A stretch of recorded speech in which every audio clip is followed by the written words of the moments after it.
সকল রাষ্ট্র আসলে ইন্ডিয়ার নতজানু রাষ্ট্র বানানোর জন্য সকল রাজনৈতিক দল দেখা যাচ্ছে হা করে বসে আছে। তাহলে জনগণের পালসের বিরুদ্ধে সকল রাজনৈতিক দল পালসের বিরুদ্ধে নাকি জনগণের পক্ষে, এইটা ক্লিয়ার করতে হবে। যদি রাজনৈতিক দলগুলো জনগণের পক্ষে না দাঁড়ায় তাহলে হাদি হত্যার বিচার কি কোনো হত্যার বিচারই সম্ভব না।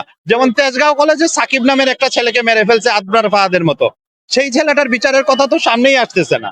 তাহলে আবরার ফাহাদের সেম কাণ্ড কিন্তু তেজগাঁও কলেজে ঘটতেছে, সাংবাদিকরাও কথা বলতেছে না, কেউই কথা বলতেছে না। সুরভি নামের একটা জুলাই যোদ্ধা মেয়েকে অ্যারেস্ট করা হয়েছে একটা চটের বস্তার ঘর থেকে, মানে একদম ভাঙাচুরা বস্তা থেকে।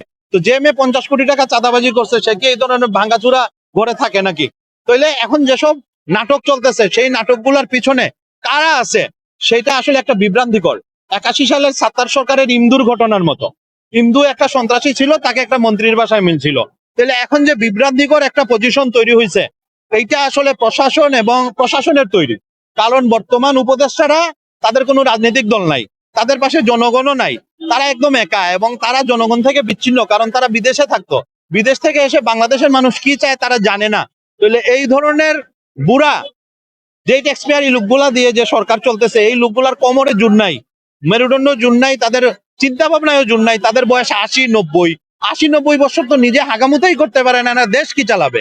তা ৮০-৯০ বছরের চলত শক্তিহীন অথর্ব লোকগুলা, যেগুলা নানা দাদা, এগুলার নানি ধরিয়ে নিয়ে হাগাইতে হয়, মুতাইতে হয়। তো এই ধরনের ৮০-৯০-৮৫ বছরের লোকগুলা, যেগুলা নিজের নাম যে বলতে পারতেছে, সে যে বুঝতেছে যে সে ইন্টারিমের উপদেষ্টা, এটাই যদি যথেষ্ট। সে যে এসে জিজ্ঞাসা করে না যে আমার চেয়ারের নাম কি, আমার নাম কি, এটাই যদি এরা তো সব হাফ ডিমেনশিয়া রোগী, এরা এসে বসে আছে ক্ষমতায়, এরা যে নিজের নাম জানে, বাংলাদেশ যে জানে, এটাই যথেষ্ট। এই লোকগুলা জোয়ান জোয়ান 20-25 বছরের পোলাপান এসে বসাইলো ক্ষমতায় 80 বছরের বুড়ারে।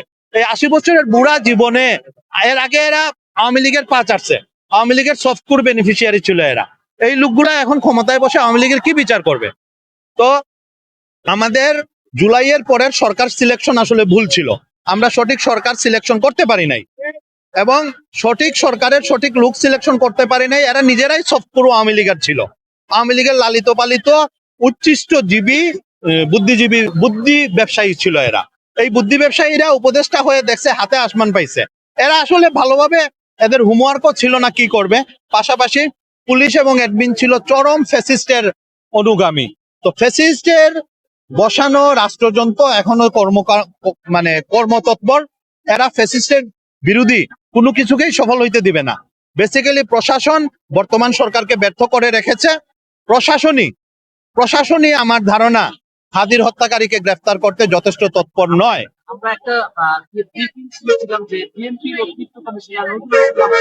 বিএনপির অতিরিক্ত কমিশনার নজরুল ইসলাম বলেছেন যে এটা নিশ্চিত করেছে যে হাদি হত্যার যে বিচার, যে হত্যা করেছে আসামি, সে দেশের বাইরে ভারতে পালিয়ে গেছে, এটা নিশ্চিত করেছে। এটা আপনি দেশের বাইরে ভারতে পালিয়ে গেছে, এটা তো প্রথম দিনই জুলকারনাইন সাহেব নিশ্চিত করেছে।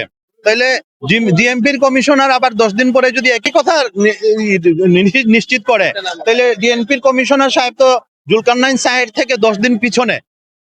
যেখানে ডিএমপির কমিশনার সাহেব জুলকারনাইন সাহেবের চাইতে অন্তত 10 মিনিট আগায় থাকা উচিত ছিল, সেখানে সে 10 দিন পিছনে আসছে জুলকারনাইন সাহেবের। তাইলে এটা আমাদের জন্য দুর্ভাগ্যের যে আমাদের পুলিশ বিভাগ আসলে স্লো, ভেরি স্লো।